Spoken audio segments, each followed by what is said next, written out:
দেবাদিদেব মহাদেব শিব ধ্যানে নিমগ্ন থাকাকালীন তার মন থেকে এক শক্তির উদ্ভব হয়। সেই শক্তিই পরে রূপ নেয় মনসা দেবী নামে। তিনি সাপ, বিষ ও রোগের অধিষ্ঠাত্রী দেবী। কিন্তু জন্মের পরই মনসা দেবী এক কঠিন সত্যের মুখোমুখি হন। দেবলোকে তাকে পূর্ণ স্বীকৃতি দেওয়া হয়নি। শিব তাকে স্নেহ করলেও দেবতারা মনে করতেন তিনি নতুন ও লোকজ দেবী। বৈদিক দেবীদের মতো মর্যাদা তার নেই। এই অবহেলায় মনসা দেবীর মনে একটাই ইচ্ছা জাগে, পৃথিবীতে নিজের পূজা প্রতিষ্ঠা করা।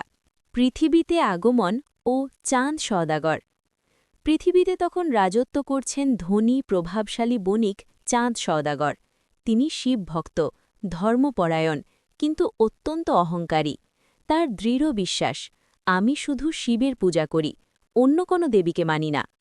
মনসা দেবী জানতেন সমাজে নিজের পূজা প্রতিষ্ঠা করতে হলে চাঁদ সওদাগরের মতো মানুষকে মাথা নত করানো জরুরি। তিনি নানা রূপে চাঁদের কাছে এসে অনুরোধ করেন, আমার পূজা করো, আমি তোমার সংসার রক্ষা করব।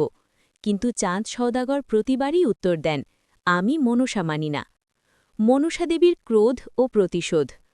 অবহেলা ধীরে ধীরে মনসা দেবীর মনে ক্রোধ জন্ম দেয়। তিনি একে একে চাঁদের ৭ পুত্রকে সাপের বিষে মৃত্যু দেন।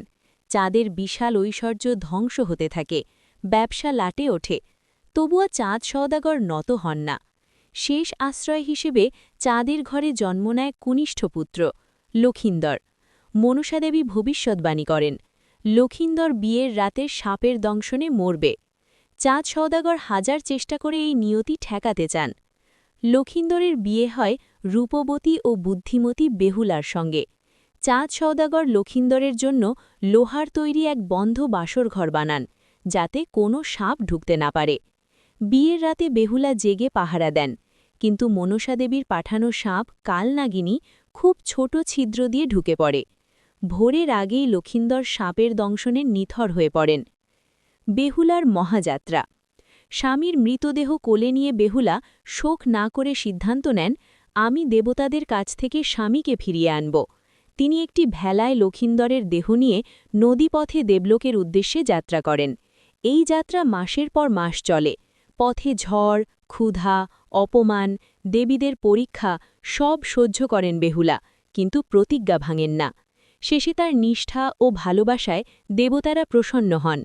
দেবতাদের বিচার ও লক্ষিন্দরের পুনর্জীবন।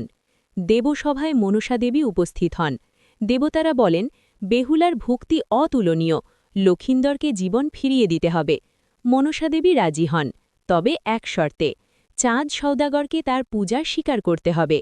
চাঁদ সওদাগরের পরাজয়। লক্ষিন্দর প্রাণ ফিরে পান, বেহুলা ফিরে আসেন সংসারে। অবশেষে অহংকার ভেঙে যায় চাঁদ সওদাগরের। তিনি বাঁ হাতে ফুল দিয়ে মনসা দেবীর পূজা করেন। এতে বোঝানো হয় তিনি মন থেকে এখনও পুরোপুরি রাজি নন, তবুও দেবীর শক্তিকে অস্বীকার করতে পারেন না।